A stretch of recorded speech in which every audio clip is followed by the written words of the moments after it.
if you are listening to me today, maybe you've actually been pleading, or you're asking that child not to do that course because you're worried they won't be able to get your dream for him. You won't be able to get to the place where you really would have wished him to get. You need to understand that you could actually be the hindrance to the person. I've seen cases of a father who bought a script of exam, maybe WAEC or whatever, for his daughter because he wanted his daughter to actually pass. I've seen the story of a father who would never allow his son to actually get out on the road to take a walk without him being there, without his security being there. And it's not even just about parent-children relationships. Sometimes it's about trying to be overprotective. You have a brother who wants to start a business and you are advising that particular person to say, look, don't do this kind of business. It is risky. Don't take this route. It is risky. Don't resign from that job. It is risky. Don't try to travel out. It is risky. Who knows what tool we need along the journey? Nobody does. You don't even. You can only talk from the viewpoint of what you know. But remember, what you know is so small compared to what can be known that if you make categorical statements about what someone should do about their future, what you are saying is betting their entire future on your limited knowledge of today and expecting that to pan out for that.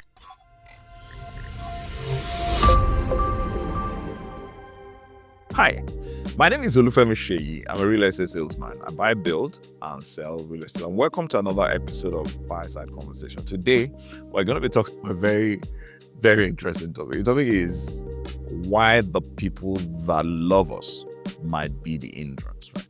And it's kind of, I don't know what word to use, because look at it. Why would people who love us be the hindrance sometimes?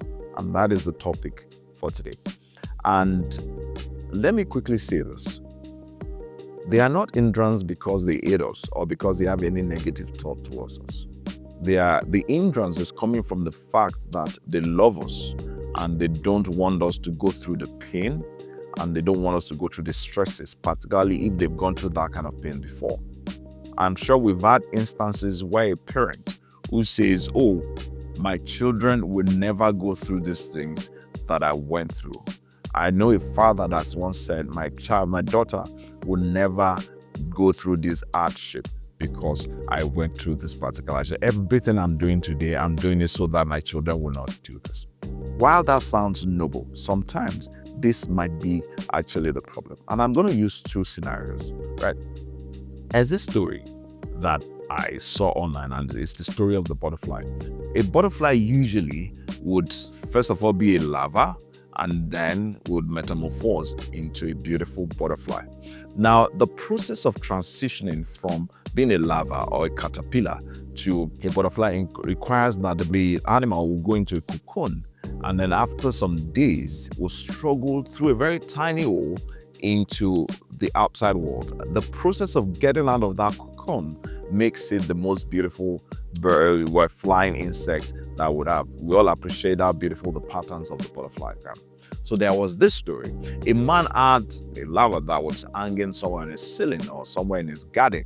And every day he would come in to watch this particular transformation from a caterpillar to a beautiful butterfly. So one day when he got to his watch time and he was watching, he noticed that the cocoon had a bit of a hole, and the larva was trying to get out of it, was struggling seriously to get out of it. And then he watched for a while. He could not take it any longer because he had grown familiar, he had grown to love this particular organism because of that constant watching. So he took a bit of a scalpel and did a small snip on the body of the cocoon to allow the butterfly to come out faster. And then, of course, the butterfly came out a bit faster.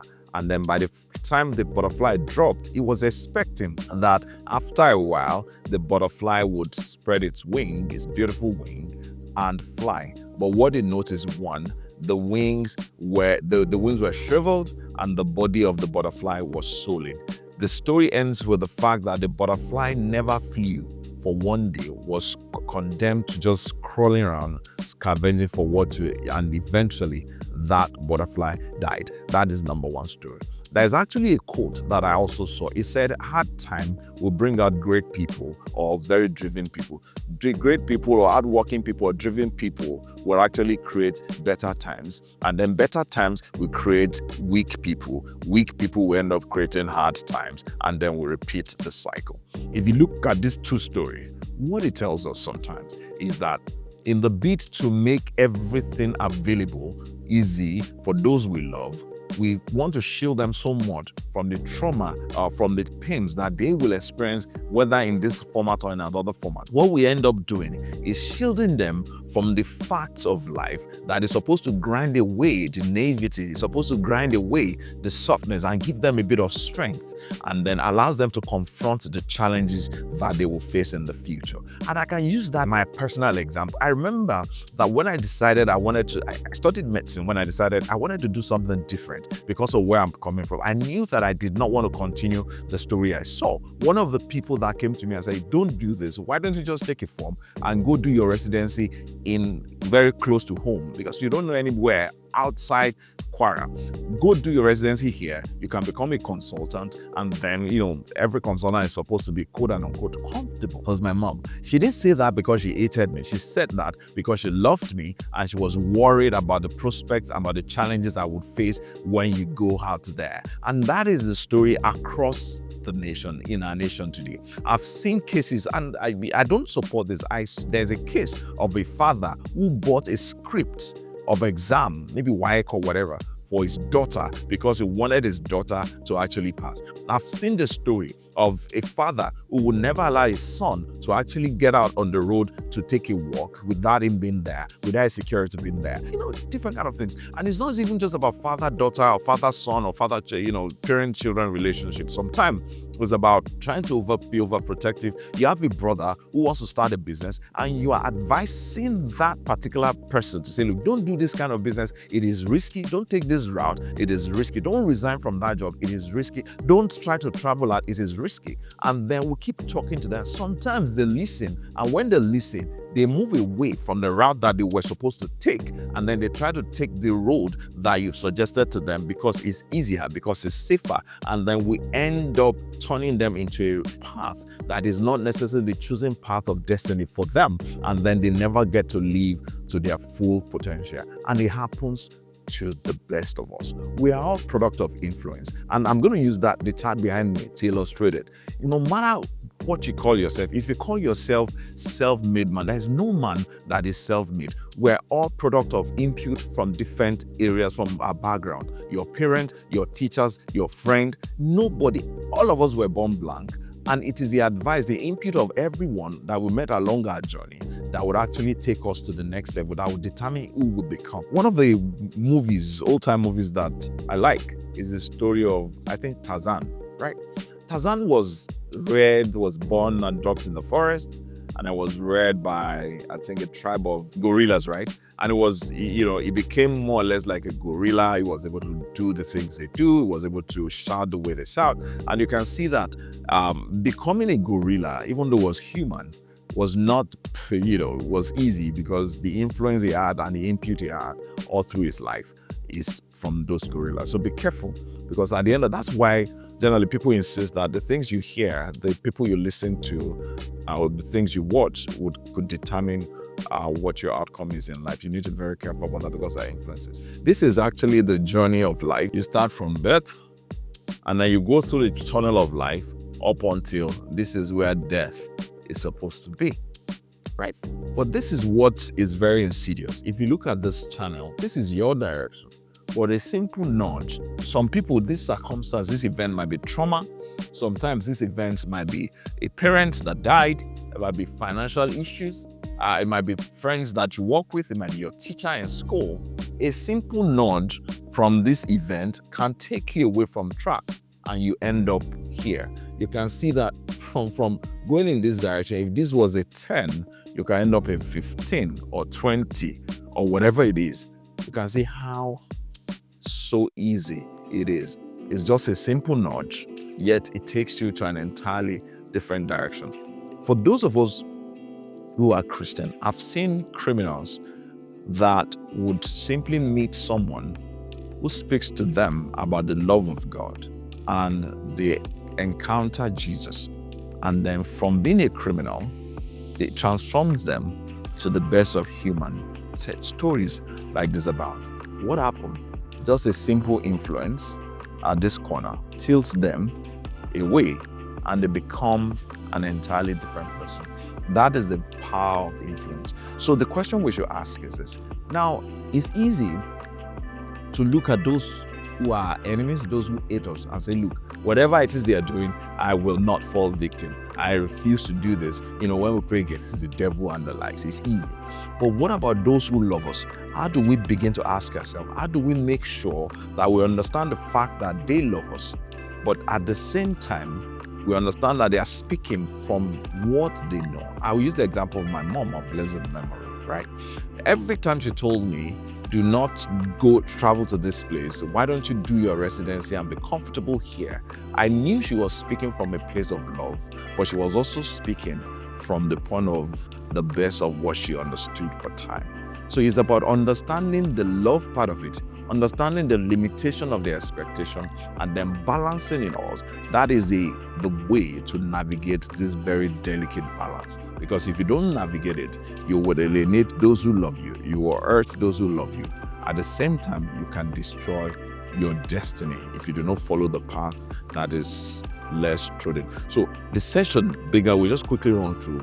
How do you filter these issues? How do you filter that? And that is what we're going to be discussing next. If you're one person that you've been pushing, you're worried about the person you love, you need to understand that you could be the entrance to their life. And then for you, if you are listening to me today, maybe you've actually been pleading, or you're asking that child not to do that course because you're worried they won't be able to get your dream for him. You won't be able to get to the place where you really would have wished him to get. You need to understand that you could actually be the entrance to the person, because who knows where the journey of our lives will head? Who knows what tool we need along the journey? Nobody does. You don't even. You can only talk from the viewpoint of what you know. But remember, what you know is so small compared to what can be known, that if you make categorical statements about what someone should do about their future, what you are saying is betting their entire future on your limited knowledge of today and expecting that to pan out for them.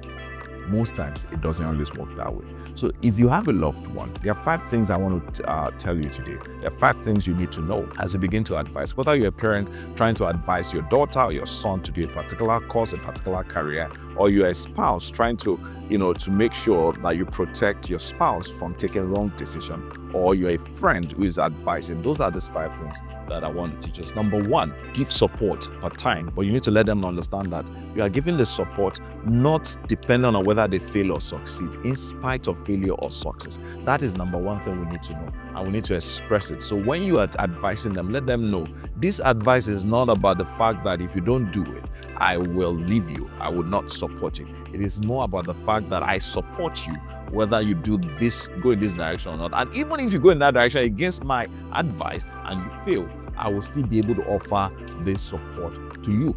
Number 2, that's here, is your advice, not mandate. We generally tend to mix this up a lot of time. When a parent advises a daughter, a son, or when a guardian advises a ward, it looks more like a mandate, like, oh, I told him to study this course, I told him to do this, and he did not do it. Because he did not do it, I will not, and it continues that way. You need to understand it is an advice. You are not mandating them to do what you advise. When you get into that position that you can, and I've been in those positions when I was for my daughter, for friends, and then they say, oh no, that is not what I want to do. If I understand clearly that this is coming from a place of advice, not a place of mandate, even if they don't take that advice, I don't feel offended, because it is just an advice, not a direct mandate or an instruction. So we need to get into that framework every time. And then number 3 is to understand that everyone would have their struggle, no matter what you do, no matter how much you want to protect them. So what happens is, when you are in this kind of scenario, you want to clearly understand that they will still have their struggle.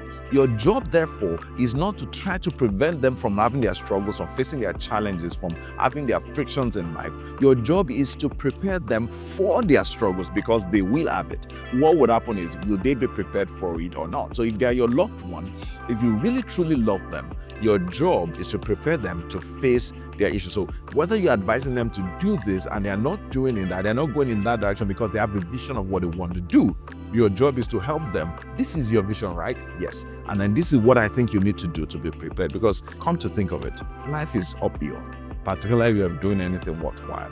Everyone would have to climb. The job is to prepare them for the climb.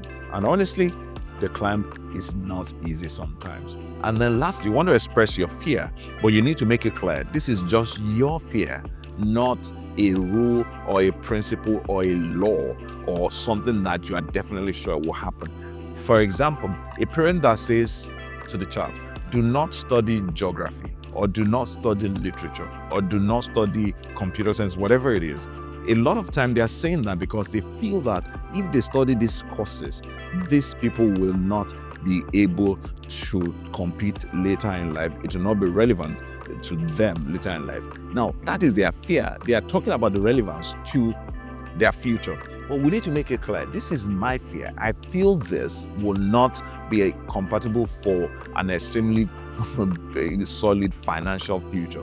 That is my fear. But once we learn to understand and define it as our fear, we also learn to define it as something that is not necessarily going to be the potential outcome. Remember, how we feel is a lot of time different from the reality of it all. If you're watching today, go watch our video where we talked about how do you get out of a rut when you're having blues. Sometimes you're just depressed and all. You understand? Because we talked about the fact that feeling is not necessarily the reality. All right. So you need to make it very clear that is just your fear. The last one that I would say is this: we need to keep praying for them, because, like I said earlier, everybody would have their journey. They would have their friction. They will have their disappointment. They will have their heartbreak. It will happen. The point of praying is for two reasons. Number one, you can actually call in the divine to assist the person you love in their journey to success, to their future, to their destiny. But beyond that, prayer also helps you to understand that there is a superior being, there is a God that will take care of your concern when you are not able to do that. Because you are limited in time, you are limited in space, you are limited in praying where you can be per time. So you are committing